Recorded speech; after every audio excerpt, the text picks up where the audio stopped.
So I'm Dr. Lisa Rodriguez, and tonight we're going to be talking about lipedema.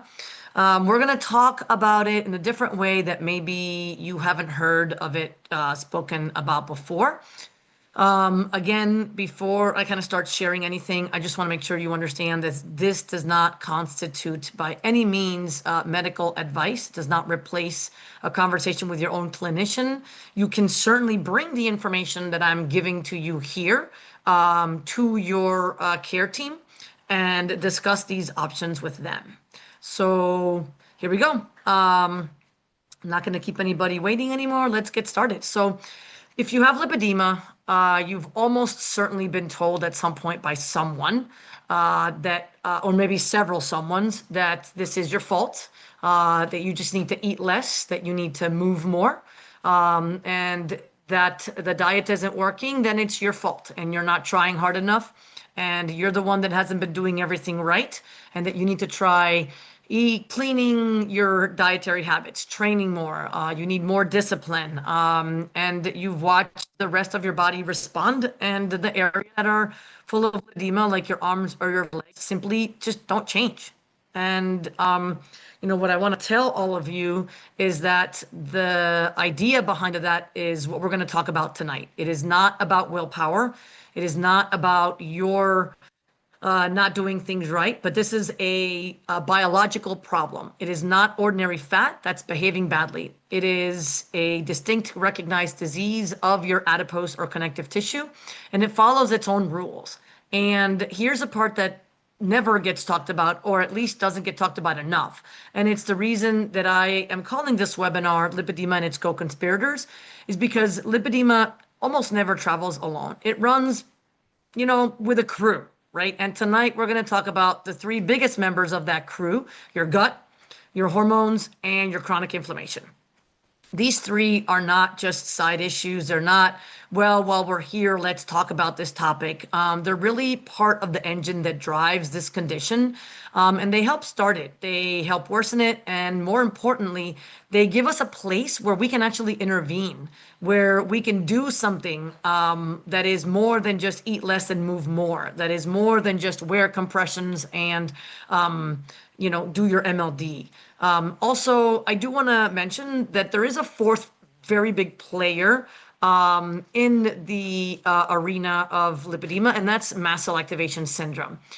And we're going to dedicate next month's webinar to it individually, because it is so important that it's going to be a topic of its own. So if this is something that resonates with you guys, then come on over to the next webinar. We're going to be holding these monthly, either the third or the fourth Wednesday at the same time, so that it can be kind of like everybody's kind of third or fourth Wednesday plan of the month. You guys join us, we educate you on lipedema, its different aspects, and everything else. So let's get started today meeting the crew. The first member of the crew is going to be hormones. But before we jump right into hormones, I kind of want to go a little bit onto what lipedema really is, just to a really short blurb. So lipedema is a chronic progressive disorder of the subcutaneous adipose tissue. It occurs almost exclusively in women, and it has a few signatures, and you know them very well. And once you know them, you can't unsee them. First, they are a symmetrical yet disproportionate growth of fat. So either both your legs or both your arms, and they accumulate in a particular kind of fat that spares the trunk, or relatively spares the trunk, and you get a pretty striking mismatch between the lower and the upper half of your body, almost like it doesn't belong to you. The second big one is that it spares your hands and feet. So you have this sudden adiposity, and then your hands don't look like they belong to you, or your feet don't look like they belong to you. And sometimes that's called a cuff. It almost looks like a bracelet. It ends right at the wrist or right at the foot, but I'm not lifting my leg up for you guys to see what I mean. The third one is going to be the fact that it hurts. Lipedema tissue is not regular weight. It bruises easily, even with the lightest contact. Patients often tell me that they don't even know where the bruises came from. It feels heavy, achy. There's like a sensation of pressure to it, and it is a very painful disease. And fourth is that it is resistant to caloric restriction. In other words, a lot of you have gone through years where, you have cruelly put yourself through almost not eating anything at all. And you see that parts of your body become small and then not your legs or not your arms, they do not change or barely even change. And that is because it doesn't behave like normal fat. It behaves like diseased tissue. What's happening underneath the surface is that the tissues are more than just fat cells. They are fat cells that are enlarged and dysfunctional. They have abnormal small blood vessels. Those blood vessels are leaky, so they're letting fluid, protein, cytokines, all kinds of stuff seep into that tissue. And so that then creates a reaction which causes the fibrosis, the hardening, and the scarring of that tissue. And then, because of all of that, the military comes in, which is your macrophages and your mast cells, and they kind of cramp up and just set up camp in that space. And that's what creates all of it. So literally, when we say lipedema is not just fat, we do mean it is really not just fat. It is an inflamed, fibrotic, vascularly abnormal tissue that happens to be made largely of fat. And if you understand it that way, the question in your mind stops being, how do I shrink this fat, to how do I calm the tissue down and stop the progression? And so that is the reframe that I want you guys to put into your own mind is, how do we calm that tissue down? And the way we do that is by affecting exactly what we're going to talk about today: your hormones, your gut, and your inflammation. That is why these matter so much. So because of those three things are the levers you can turn on and off, you will see how angry your tissues will become. And Marie, the fourth player is MCAS, which we're going to be talking about in our next webinar because it deserves its own webinar. So now let's dig in, okay? The picture of lipedema is not a single criminal. It is a ringleader of small operations. It runs in a loop, and hormones are extremely important. So hormone number one that is especially important is estrogen. It kind of helps set up the stage and tell the lipedema tissue when to grow. And when your gut is unhealthy, it leaks inflammatory signals into the bloodstream that change how your body handles your hormones. So inflammation is the currency the operation runs on, and it links the gut and the hormones together. And that is why it's so important to kind of get all three of them. And that is why the tissue is like physically irritated, right? So the loop is inflammation worsens hormone signaling, disordered hormone signaling worsens the gut, leaky gut feeds the inflammation, and here we go round and round again on the same loop, okay? This is good news, right? Because, hey, we can affect it. We can clean up your gut, we can fix your inflammation, and we can manage your hormones. So the key entry here is that we fix things, but we do them one at a time. You step into the circle, you fix the gut. You step into the circle, you fix the hormones. You step into the circle, and the inflammation gets fixed, and you help it a little bit along the way. So you break the loop at each step, calming down one at a time. The pressure starts to come off of the other one, and it makes it easier to be able to then manage each one of those steps independently. So the strategy that I want you guys to leave with tonight, if it is just one thing, is that this is not a one and done disease. This is going to be, let's interrupt the loop in one place, and then let's take a look at it and interrupt the loop in a second place, and then let's interrupt the loop. And as you go along and you interrupt the loop of this disease, you're going to basically take your bucket from here and you're going to bring it down to here. And it's going to make, when something happens, let's say life, stress, you lose your job, somebody dies, you have a car accident, or something fantastic. You get married, you go on a trip. Oh, and guess what you get in Mexico? Bacteria that gives you diarrhea, and whoop, there's your gut, all inflamed, but you were down here, right? So going up to here isn't that big of a deal anymore versus you're up here and now everything explodes, okay? So the idea is bring everything down by enabling each one of those steps, and you guys are gonna feel better one at a time. So now let's dig into the hormones, okay? Because this is where the story begins. So I want you to think back in your timeline, like when did your legs start to change? I know that mostly this is women, and Rodney, I appreciate you showing up as a man. I'm sure you have women in your life that you can help. But if you think about it, right? When did your legs start to change? Was it when you had your first pregnancy? Was it when you had, your first menarche, or, was it during perimenopause, or was it during menopause? And usually those changes, right, from zero to high, then you have one kind of estrogen that during pregnancy drops and you get a different kind of estrogen. And remember, to get pregnant, right, you need a massive amount of progesterone. So all those changes of up and down, that's what triggers the disease, and that's what triggers the inflammation. It is not coincidence. There's amazing hormonal earthquakes in your life as women, and lipedema clusters around those because of those changes. And that's the part that I want you guys to take home. I don't want you to be afraid of hormone replacement therapy when you get to the perimenopause age. I don't want you to be afraid of getting pregnant. I want you to understand that those are the moments in which we can manage your estrogen if it's perimenopause or menopause, or we can manage your inflammation in your gut if it's pregnancy, and you can still have a good pregnancy, and then we can manage the changes when those come, right? Because again, bucket is down here. Okay. So what is the connection between lipedema and estrogen?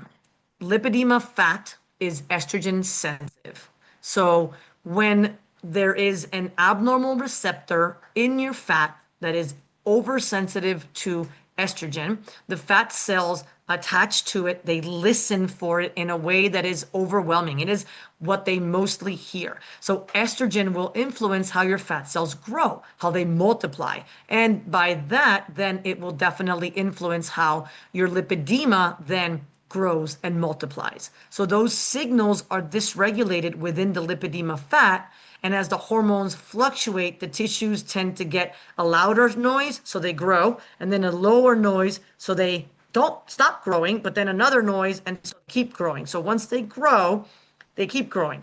So estrogen is not bad, okay? It's the balance and the signal that's super important. So not just the raw amount of estrogen. Because your estrogen is 800, that's not bad. It's the raw amount and the constant changes.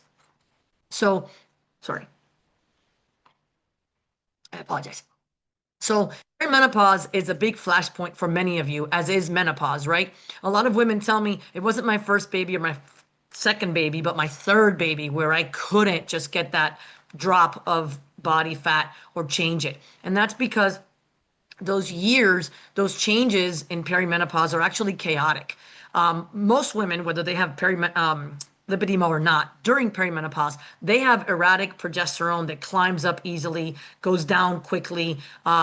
It actually declines more steadily and erratically. So not only is it doing this, but as it's doing this, it's going down as well. So you kind of go up, up, up, up, up, up all over the place, but in general, it's trending down, okay? And it loses its natural, predictable rhythm. And that up and down, again, that balance is what triggers the tissues to grow.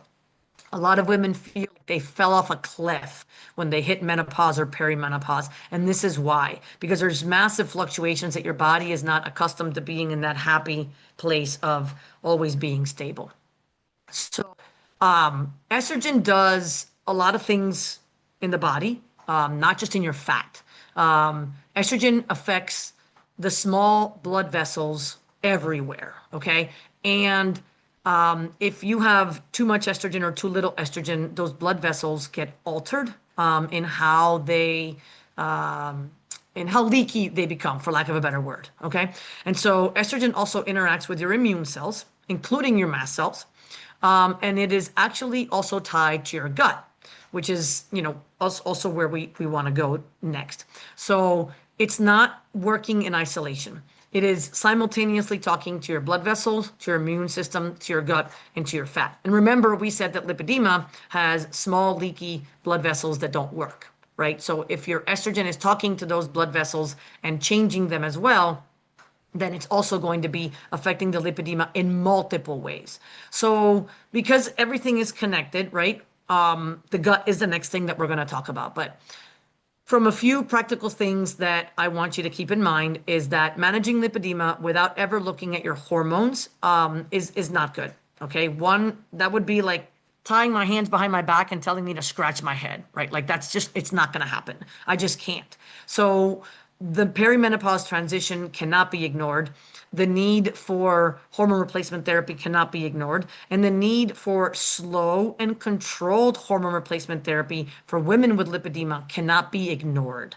Okay, because it cannot be, oh, I feel menopause and boom, I get a massive amount of estrogen, because that is no different than dropping in menopause or getting pregnant.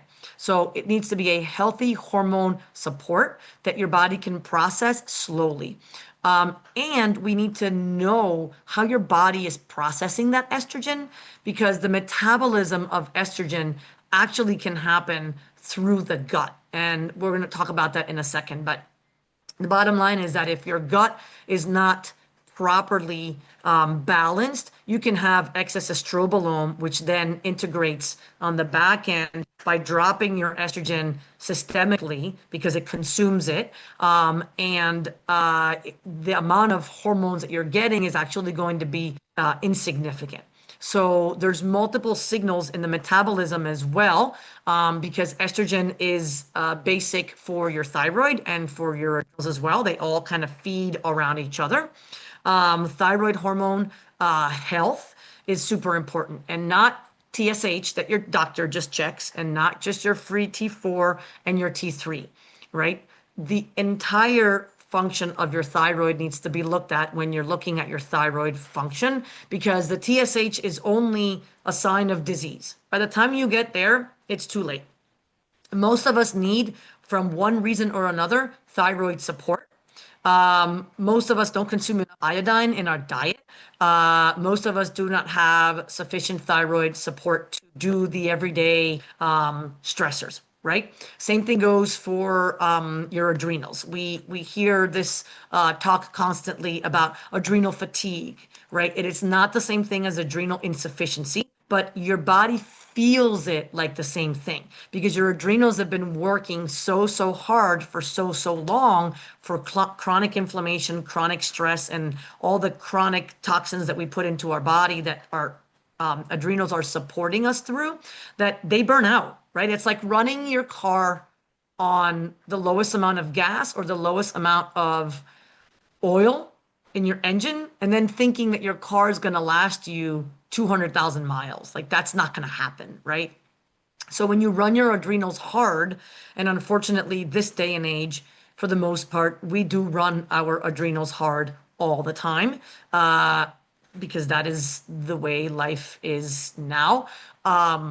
When you run your adrenals hard, you do tend to go into adrenal fatigue, and that needs to be supported as well as part of a complete hormone balance. So I don't want you guys to leave here today thinking, oh, it's just estrogen, and if I go get, HRT, I'll be fine. No, we need to look at your thyroid, and we also need to look at your cortisol, and we need to support those as well.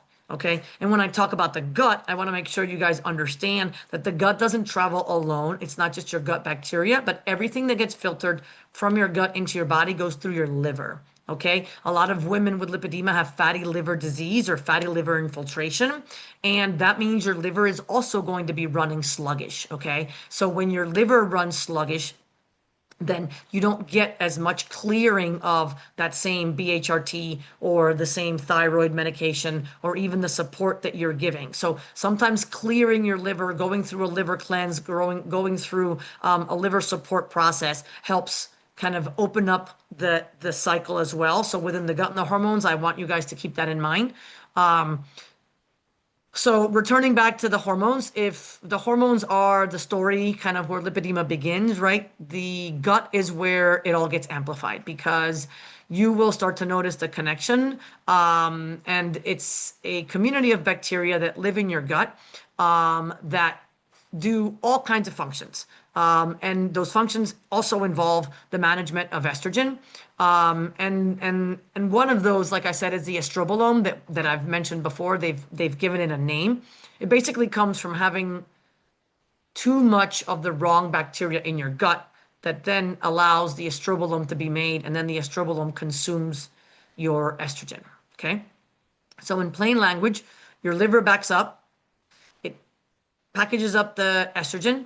It needs to be eliminated, and it's tagging it to go to the exit. But there's bacteria in your gut that produce this funky enzyme that can snip that tag right off and reactivate that estrogen and send it back into the circulation instead of getting it eliminated. So now you have excess stuff, excess estrogen that is in there being recirculated through the system. And it is not necessarily the good estrogen that you're using, but the metabolites of estrogen that you've already processed. Okay. So for the second part of this is that your gut bacteria, turns out, can also help your estrogen level, because the gut, separate from the hormones, can also run other hormones into the loop. Okay. And they can create a disbalance that then makes it even harder for the metabolism of certain toxins through your liver.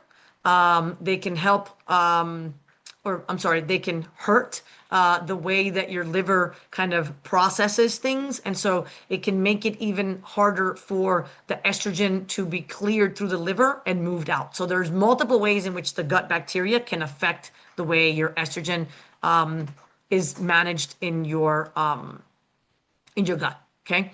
So your intestinal lining is supposed to be a very tight wall, right? Where you can't see anything at all, just like that. And over time, what's called leaky gut is where bad bacteria kind of come in and they create inflammation. And as my fingers get fatter and fatter and fatter, it creates these gaps in between the walls of the intestines. And that allows for all kinds of stuff, not just bacteria, but also food particles, microplastics can get through, bacteria, funguses, viruses, right? It allows all those things to get through. And that's what creates an immune response, because that stuff is now in your blood.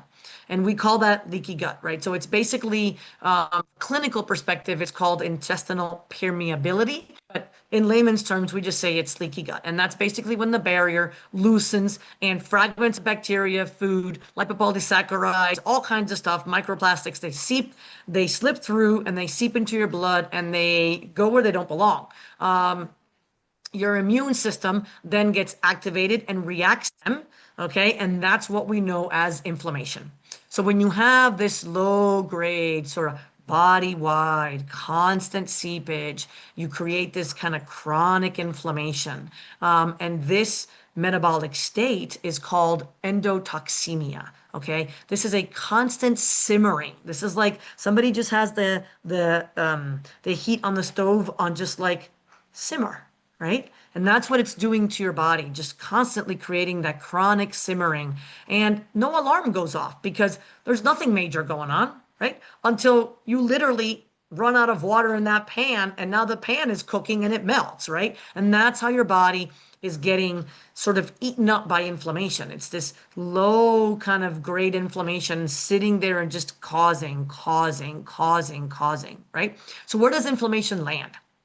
So among other places, it lands in tissue that's already inflamed, and tissue that is primed to react, i.e. your lipedema tissue, right? It's already primed to react. So it's already getting stuff in there. So why not send more stuff, right? The gut is essentially piping low-grade inflammation right into the fire of your lipedema.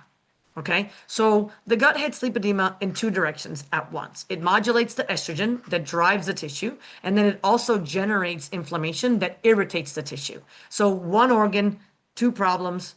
There's two of our three co-conspirators, right? Third is the angle. There's an angle worth mentioning within the gut is that healthy gut bacteria produce beneficial compounds like short chain fatty acids. And when these ferment, okay, they can help calm the inflammation. So when you support your gut barrier, you can help calm that inflammation. When you affect the amount of bacteria in your microbiome, so instead of having a low diversity, you have a big diversity of bacteria, you actually improve the health of your gut. And that will send protective signals to your body, and that can kind of push the brakes on things getting stuck and on inflammation progressing. Okay, so that is why it's kind of important to look at the gut. So practically, it means gut health is not just a buzzword. It's not just, oh, let's work on your gut. It really needs to be put into lipedema care, and it is centrally important to the structure. So supporting your gut microbiome, supporting your gut barrier, reducing the flow of those inflammatory signals from the gut to the rest of your body, simultaneously taking pressure off the hormones, taking pressure off the inflammation. That is the stuff that is going to, again, take those two. Remember that wheel? It's going to take those two cogs out of the wheel. Okay. So then that brings us to the third co-conspirator. That word is hard for me to say fast. Is inflammation. And inflammation has become a really big buzzword right now. Like if you hashtag inflammation on Instagram or on Facebook, it's crazy. I think there's like, the last time I checked, there was like 300,000 hashtags for inflammation because it is like now a super, like the word that's in, right? But I want you guys to understand that when I say inflammation, I want you guys to take home that this is a legitimate, concrete reaction that's happening inside of your body and not just an abstract concept, right? In the tissue, in lipedema tissue specifically, when we look at it under the microscope, we find immune cells, we find macrophages, right, that have infiltrated into that fat. And these cells arranged around the dying fat cells form this encasing, right? And when you look at all that tissue and all that liquid around the fat cells in women with lipedema, you find elevated markers, cytokines like interleukin 6 and TNF alpha. You find actually higher number of mast cells in lipedema fat than in non-lipedema fat. And all of these signals are actually measurable. Like if I was to take your fat and take it under a microscope, I could see these signals and I could measure them in your tissue. Okay. So what I want you to understand is that your lipedema fat is not an inert storage bag. It is an active, hormonally and immunologically engaged organ that is functioning. It takes hormones, it makes inflammation signals, it talks to the rest of your body. And that conversation has gone wrong. It has gone way too high. It is stuck in an inflamed, self-reinforced state of badness. And it is genuinely vicious and it damages local tissues. There's actually studies that have been done that if you take lipedema fat and you put it in a container, in petri dish with non-lipedema fat, the non-lipedema fat will literally become inflamed and become lipedema fat, even though it never had a trigger for it on its own independent state. That's how important those inflammatory signals are, okay? And so over time, that chronic inflammation, that's what drives the fibrosis. That's what drives the hardening and the scarring of your tissue, which makes it even harder to get rid of it. It's also what drives the nodules and that kind of ropey texture that you have to lipedema. So the inflammation is not just a symptom that's like out there not doing anything. It's actually the driver for the disease getting much worse, for the nodules, for the pain, for that fibrosis. Okay. So now we can connect, we can connect all three things together as the co-conspirators to this disease. And you can understand that if inflammation affects your hormones and hormones affect your gut and the gut affects inflammation and the hormones, they're all kind of tied together. And it's not just in the back end not doing anything. Okay.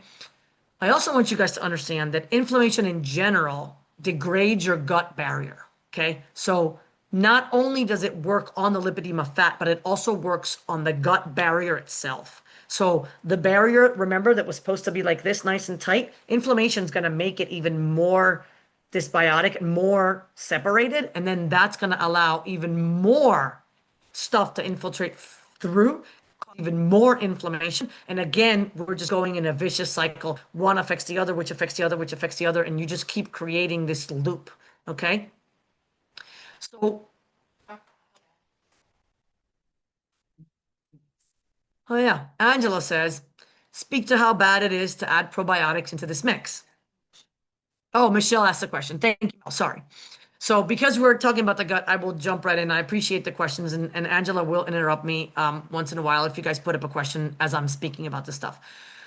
So if you are in an inflamed dysbiotic state and your gut lining looks like this, it doesn't matter what you add, right? If you add food, if you add probiotics, if you add bad bacteria, everything's going to seep through.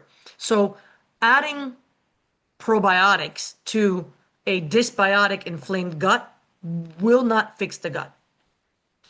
You have to work on the gut in a matter of fixing the lining, fixing the chronic inflammation, addressing the hormones, and you have to do it all in conjunction, right? Because if I fix the gut today, let's say, like I'll give you my example, right? I have a dysbiotic gut. I have, from working in the hospital for 25 years, I have a tremendous amount of bacteria that should not be living in my gut, right? So if I take a probiotic and I don't actually kill those bad bacteria, I've done nothing. The bad bacteria is still sitting there, right? If I take a probiotic and I kill that bad bacteria, but I don't actually take an agent that helps the lining of the intestine, that is going to help that intestinal lining get more mucus, get thicker, get healthier, right? I've done nothing. So you can't just kill the bad bacteria. You can't just put in good bacteria. You can't just fix the lining of the gut. A gut treatment, and if any of you have ever been to a naturopath or a functional medicine doctor, you'll notice that they put you on a kill protocol, a sustain protocol, and a rehab protocol, right? So they kill the bad stuff, they support your gut lining, they give you all the right stuff lining, and then they also give you the right bacteria, and they ask you to eat certain foods that help improve your gut too, because we want to just have a variety of gut in there, right? So just taking probiotics, I don't know, you just pooped out $50 really is what you're doing. Put them in, poop them right out. You got to do all of it. You can't just do one thing and expect to get better. And then also, I'm not even going to go into, because this is a rabbit hole that I could speak for an hour, but there was a recent study that was done, and they've done these year over year because people still insist that the stuff they buy is great. And companies constantly are like, look, I just took all these 50 probiotics and I ran them, and there was nothing in that stuff. There was literally nothing. There was nothing. You were just eating nothing. Like, you paid $50 for literally nothing, because when they test them, there's no actual like live bacteria on there. So it's beyond spending $50 on bacteria. You're not even sometimes spending $50 on anything. Like, you could literally be getting nothing. That is why it's also super important when you do see somebody that you know where they're getting their stuff, like where they're getting their herbs or supplements or whatever they're giving you, because that is just as important as what you're taking. It's where they're being sourced. You want to know that it's a company that tests their stuff and is willing to show you. Like, they're willing to, if you go on their company and you look at it, they're willing to show you where it's been tested and where the results are. Okay, so that's it, the answer to that. All right, so inflammation is one of the most modifiable things in the biology of a human being. It is not a genetic code that cannot be changed. That is not true. You can change inflammation by the way you eat, the way you sleep, the way you move, the way you manage stress, the way you manage your gut, and the way you balance your hormones.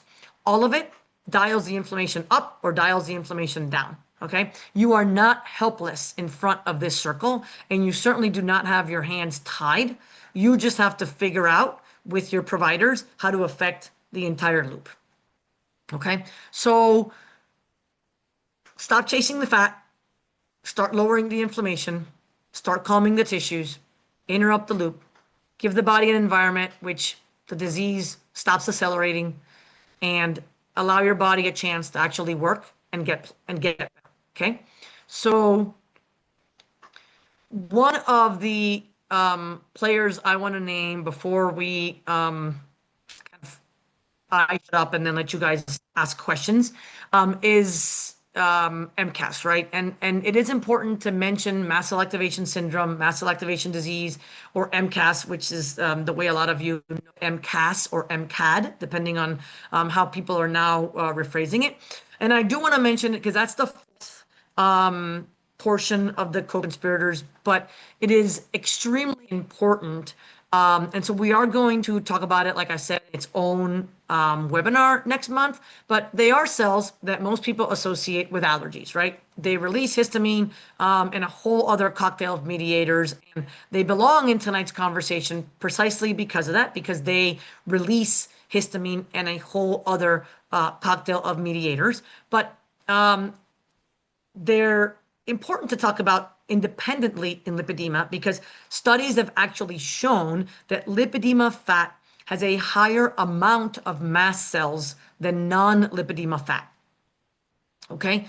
Also, it's important to understand that mast cells are on every living tissue in your body. That includes your fat, but it also includes the walls of your blood vessels that are in your fat. It also includes your gut.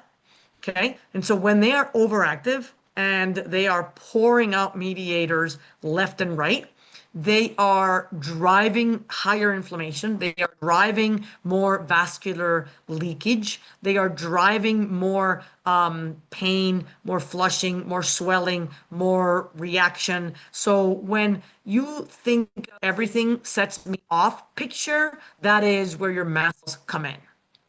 Okay. And if you think about it this way and you're like, you know what? It doesn't matter what I eat, doesn't matter what I do. It's like everything sets me off. And one day I hurt and one day I hurt more.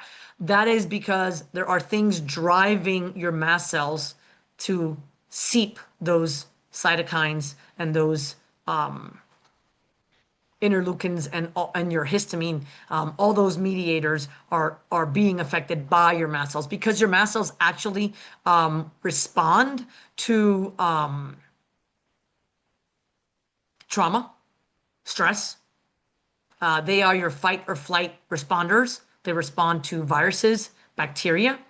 So anything that you're exposed to today that you weren't exposed to yesterday, all that stuff sets off your mast cells. So that's why they're very important and a major part of the particular story of lipedema.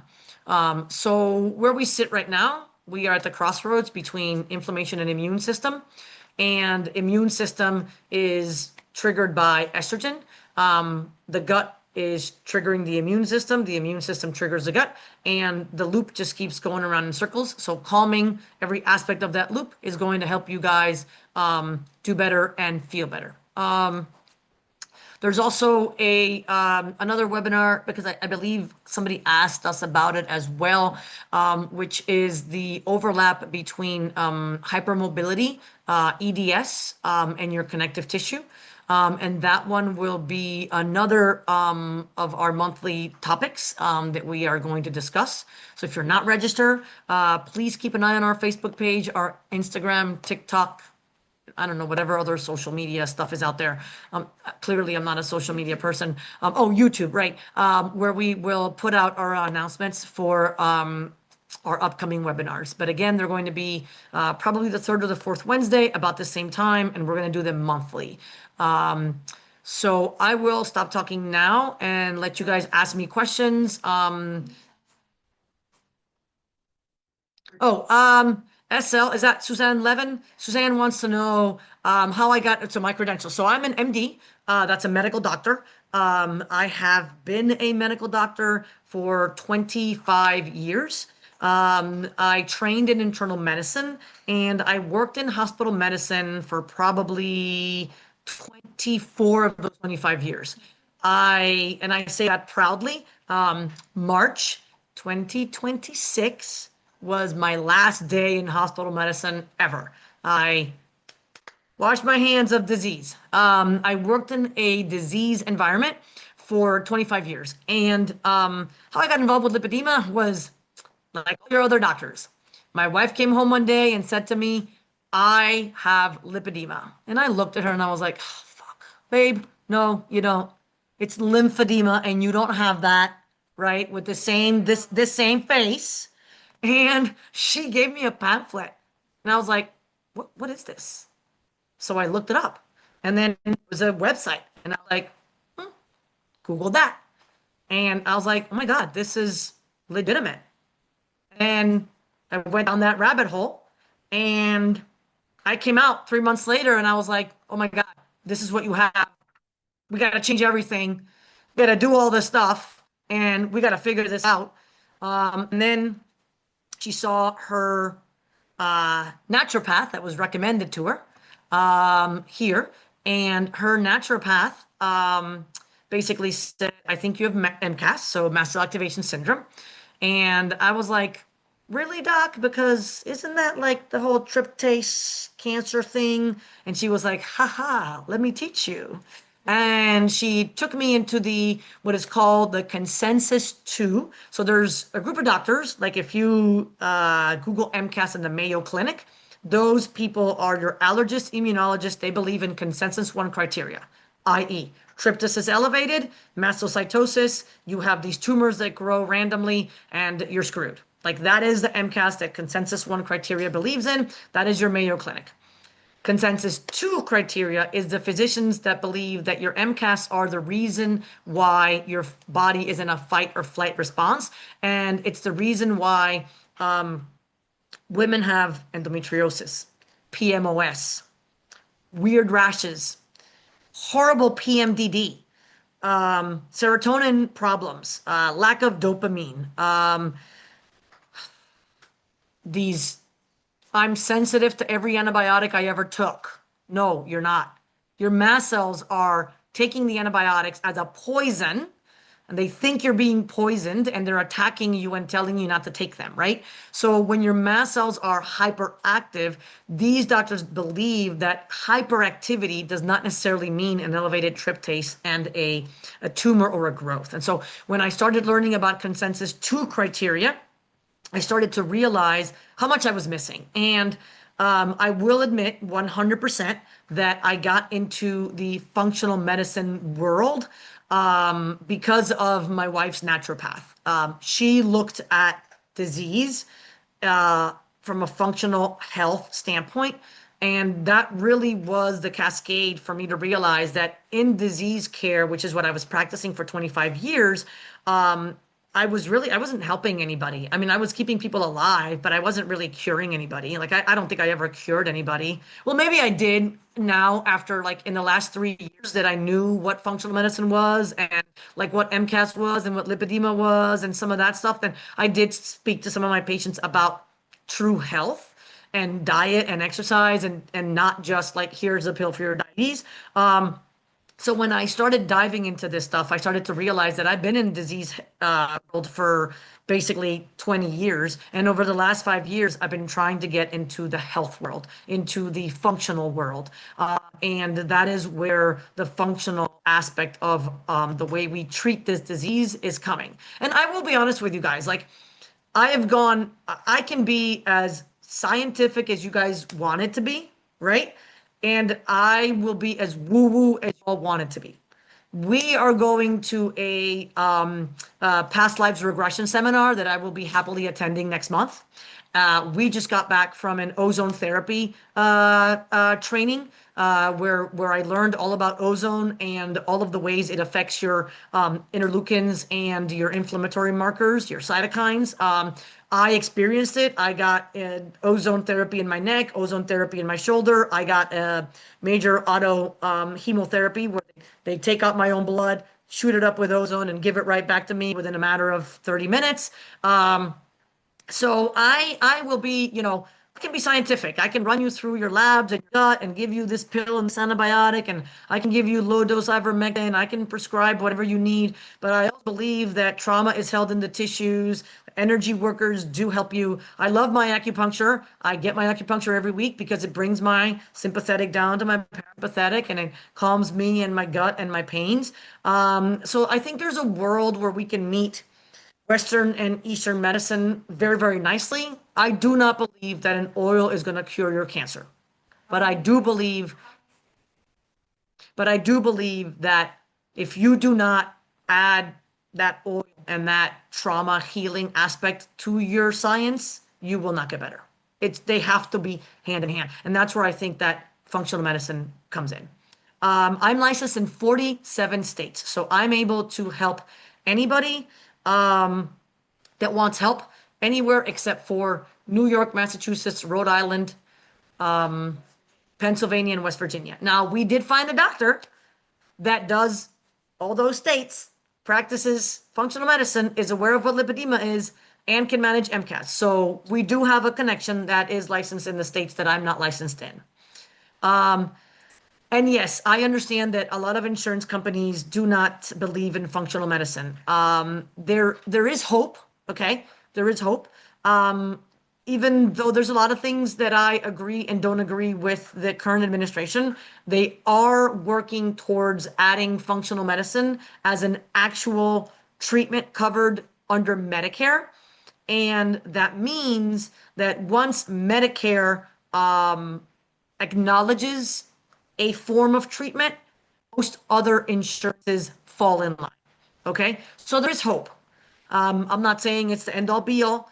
Medicare covers GLP-1s, but it still costs you $800, right? So they're covering it, but it's not like it's affordable. So, but at least there's hope that we're moving the needle in the right direction. I also met with a bunch of really interesting, and I'll use interesting individuals at this conference that are managing really high-end people, really rich billionaires that are getting their ozone therapy, right? And trying to figure out how can we make ozone a medicine? How can we get insurance companies to pay for it? How can we get the studies that we need to use it, right? So there's a lot of stuff that's moving the needle to try to get functional medicine to be covered.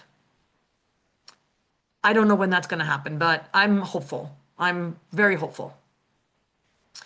I think I can, I think I can allow people to unmute themselves. Can somebody try to unmute themselves real quick and see if I did that right? That's not working because I saw Brenda try and it didn't work. I was trying to see if I can allow people to unmute themselves to ask a question, but if you guys raise your hand physically, I can see you. I can unmute you on my end. And if you guys have a question that you want to ask, I'd love to hear it. We have another 9 minutes, so you guys have me for 9 minutes if you have any questions. Or you can post them on the chat. I don't think I can see all the participants, babe. Well, because there's a lot of people here that are not on my screen. Oh, maybe they're not on video, so that might be it. What would be the first thing you would suggest? To do? Like, what would be the first thing to suggest to do? The first thing I would suggest to do is to find a functional medicine doctor that you are willing to work with and that jives with your personality. That's the first step, because I don't think that your regular doctor is gonna, like, I just spoke to a very, very nice doctor in Texas that is sending me one of his patients because she asked him about lipedema. He said, yep, you have it. He's been working with her for a year and she continues to progress. And he basically was like, I don't know what else to do. I think you need to go see somebody that just does this all day, every day. And he's sending her over. She's actually flying in from Texas to come see me in person to get started, right? So you can talk to your GPs and they can help a lot. They can do your questions, like they can write your prescriptions for compressions. They can write your prescriptions for your MLD, which should be covered under your insurance for, I think it's like within the PT, right? So there's PT and OT therapies that are usually covered. That's something that your primary can help you with. If your primary is willing to prescribe you a GLP-1, GLP-1s have been shown to have an anti-inflammatory effect, specifically the GLP, GIP, and the 2 and the 3, right? So tirzepatide is the one that's currently approved in the United States. I think it's Rebelsius or something like that, some RE one that isn't out on the market yet, but I think you can buy it in Mexico. That's the 3-in-1.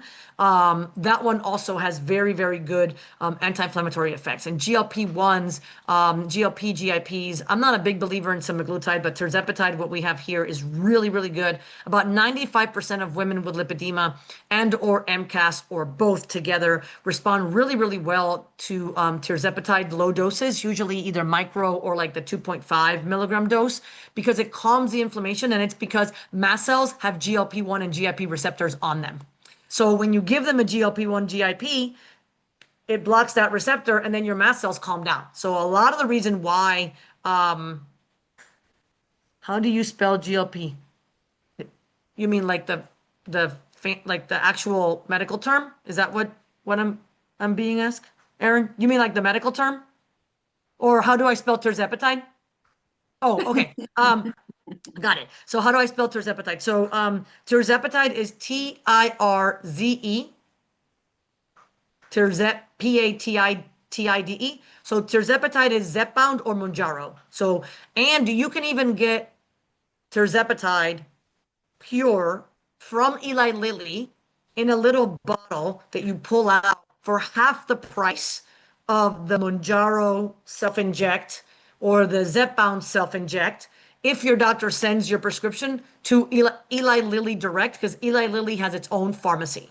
And that's been more inexpensive. If you don't want to go with a compound pharmacy, which would be usually around 200 to 250, depending on where you get it. Okay.